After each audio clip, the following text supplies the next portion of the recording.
दोस्तों नमस्कार, मैं हूं शीतला तिवारी प्रयागराज से। दोस्तों आज हम जिक्र कर रहे हैं नरेंद्र मोदी और योगी आदित्यनाथ और जो अमित शाह जी हैं, यानी देश की राजनीति चलाने वाले ये दिग्गज जो नेता हैं, इनके बारे में आज हम बात कर रहे हैं। तो सबसे पहले आप जान लीजिए कि योगी आदित्यनाथ जो हैं वह चुनाव लड़ने को अब तैयार नहीं हैं, क्योंकि सबसे बड़ी बात यह है कि योगी आदित्यनाथ ने ये कभी नहीं सोचा था कि उनको उत्तर प्रदेश छोड़ करके और उनको दिल्ली जाना पड़ेगा, और यही योगी आदित्यनाथ को यही बात की जो है खलल पैदा हो गई। हालांकि अमित शाह ने योगी आदित्यनाथ को कहा था कि आप उत्तर प्रदेश छोड़ करके और आप दिल्ली आ जाइए, और दिल्ली यानी 2024 का जो चुनाव है, 2024 का चुनाव आप लड़ करके और आप दिल्ली पहुंचिए, और दिल्ली में जो है गृह मंत्री बनने का न्योता जो है यह अमित शाह ने दिया था। लेकिन इस बात को लेकर के जो है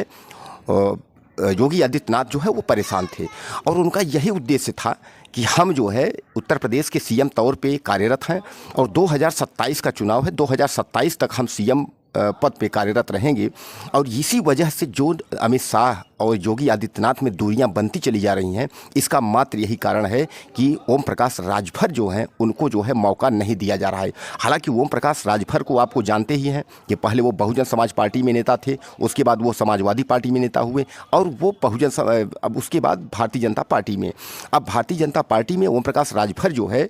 जिसको आप ओपी राजभर जानते हैं, वो बराबर ये मांग कर रहे हैं कि मुझे जो है वो मंत्री बनाया जाए।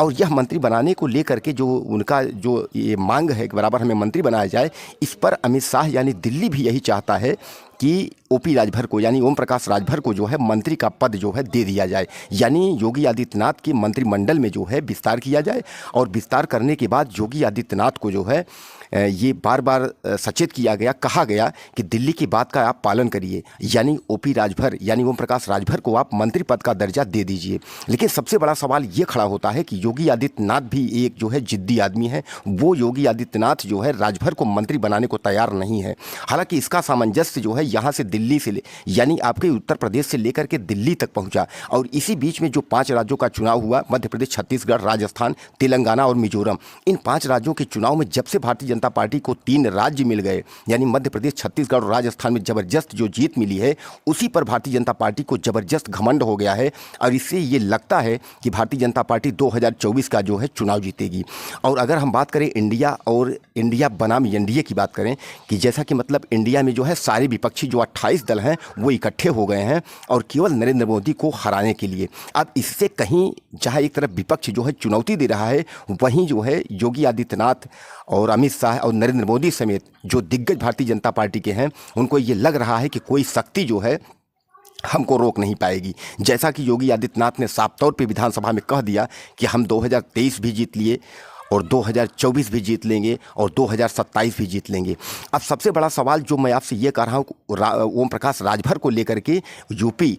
और दिल्ली के बीच में जो तनातनी है, यानी योगी आदित्यनाथ और अमित शाह के बीच में तनातनी है, दोस्तों मैं आपको बता दूं कि यही हाल उत्तर प्रदेश के मुख्यमंत्री पद को लेकर के है। अगर योगी आदित्यनाथ चुनाव लड़ करके दिल्ली जाते हैं तो यहाँ मुख्यमंत्री पद का जो है जो जगह है वो खाली हो जाएगा, और मुख्यमंत्री पद नया जो है वो केशव प्रसाद मौर्य जो है दावेदारी ठोक रहे हैं। लेकिन अब सवाल यहाँ होता है कि केशव प्रसाद मौर्य को क्या चांस मिलेगा। हालांकि ओबीसी साधने की कोशिश की जा रही है, और यही ओबीसी साधने की जो कोशिश पर जो है मध्य प्रदेश में भारतीय जनता पार्टी ने मोहन यादव को जो है मुख्यमंत्री बना दिया, और उसने जो है समाजवादी पार्टी राष्ट्रीय अध्यक्ष अखिलेश यादव को सीधे सीधे चुनौती दी है कि हमने जो है यादव मुख्यमंत्री मध्य प्रदेश में बनाया है, तो कहीं ना कहीं ये जो उन्होंने गेम खेला है, यह गेम का प्रभाव उत्तर प्रदेश में पड़ता दिख नहीं रहा है। जहाँ एक तरफ आपकी मैं बात करूँ, आपके राष्ट्रीय अध्यक्ष अखिलेश यादव जहां एक तरफ कह रहे हैं कि इससे कोई फर्क नहीं पड़ने वाला है, भारतीय जनता पार्टी कुछ भी कर ले उससे हमें कोई फर्क नहीं पड़ रहा है, वहीं उत्तर प्रदेश के मुख्यमंत्री तौर पे अगर हम दूसरा नाम लें तो वो आता है ब्रजेश पाठक का। अब ब्रजेश पाठक और केशव मौर्य यानी इन दोनों नेताओं में जो है जबरदस्त ठनी है, यानी दोनों ताल ठोक रहे हैं उत्तर प्रदेश के अगले मुख्यमंत्री के रूप में। अब सवाल यहाँ खड़ा होता है कि ब्रजेश पाठक के ऊपर अगर किसी का हाथ है वो अमित शाह यानी गृह मंत्री का हाथ है दिल्ली का। इसलिए गृह मंत्री अमित शाह ये चाहते हैं कि उत्तर प्रदेश का अगला मुख्यमंत्री अगर कोई हो, वह मुख्यमंत्री जो है ब्रजेश पाठक हो। लेकिन जो केशव प्रसाद मौर्य के चाहने वाले हैं उनका यह है कि 2017 में जब पूर्ण बहुमत में भारतीय जनता पार्टी की सरकार बनी थी तो उस समय जो है प्रदेश अध्यक्ष केशव मौर्य थे और केशव मौर्य के नेतृत्व में भारतीय जनता पार्टी की सरकार बनी थी। लेकिन केशव मौर्य को जो है सीएम न बना करके और ऊपर से छलांग लगाते हुए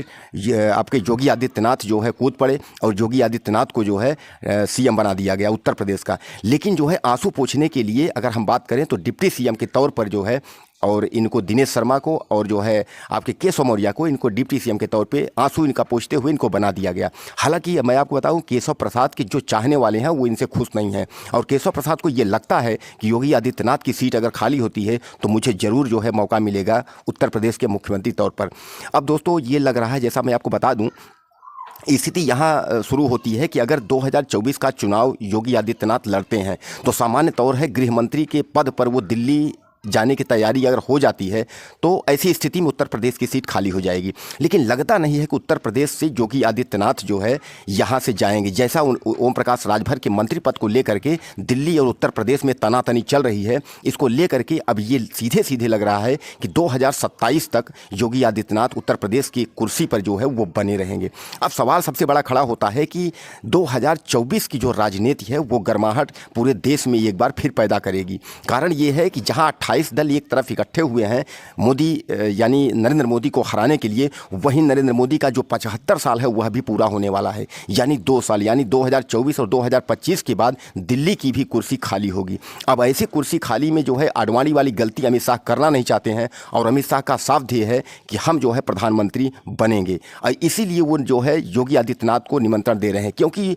उनको ये पता है, अमित शाह को यह पता है गृह मंत्री रहते हुए कि योगी आदित्यनाथ अगर मोदी के बाद किसी का नाम जुड़ रहा है प्रधानमंत्री पद के लिए तो वो हैं योगी आदित्यनाथ। और योगी आदित्यनाथ को इसीलिए वो चुनाव लड़ा करके और गृह मंत्री का जो है दर्जा देना चाहते हैं ताकि पीएम का पद जो है 2026 में अमित शाह जो है दावेदारी ठोक सकें। लेकिन समस्या सबसे ये होता है कि क्या नरेंद्र मोदी डॉक्टर मुरली मनोहर जोशी और आडवाणी की तरह मंत्रिमंडल मार्गदर्शक में चले जाएंगे? लेकिन ऐसा नहीं लगता, क्योंकि नरेंद्र मोदी को लास्ट अभी एक ऑप्शन और है राष्ट्रपति का। इसके बाद अगला राष्ट्रपति के तौर पर नरेंद्र मोदी राष्ट्रपति बन सकते हैं। और सबसे बड़ा सवाल मैं अगर बात करूं अगर आपको, तो आप समझ लीजिए कि जैसे कि अभी राम मंदिर का 22 जनवरी 2024 को उद्घाटन है, ऐसे में जो है डॉक्टर मुरली मनोहर जोशी और आडवाणी जैसे नेताओं को मना किया जा रहा है कि वो इस कार्यक्रम में नहीं पहुंचेंगे। यानी कहने का तात्पर्य ये है कि इतने बड़े कट्टर नेता जो भारतीय जनता पार्टी को सींच करके और आज जमीन से लेकर के आसमान तक पहुंचाने वाले नेता हैं, अब समस्या यहाँ खड़ी हो गई कि उन्हीं को जो है मार्गदर्शक मंडल में डाल दिया गया है। अब अमित शाह जो है वो चूक नहीं करना चाहते हैं। उनको ये लगता है कि 2024 का जो चुनाव है वो नरेंद्र मोदी के दम पर ही होगा और जैसे सरकार आती है तो अपना उल्लू साधने की पूरी कोशिश जो है अमित शाह जी करेंगे। दोस्तों कमेंट बॉक्स में मुझे आप मैसेज जरूर करिएगा कि उत्तर प्रदेश की स्थिति और देश की जो स्थिति चल रही है इसमें आपको क्या लग रहा है और क्या आपको लग रहा है कि ऐसे में क्या होना चाहिए। हमें आप ज़रूर मैसेज करिएगा, आपके मैसेज का इंतजार रहेगा। वीडियो को शेयर करिएगा, चैनल को सब्सक्राइब करिएगा। नमस्कार।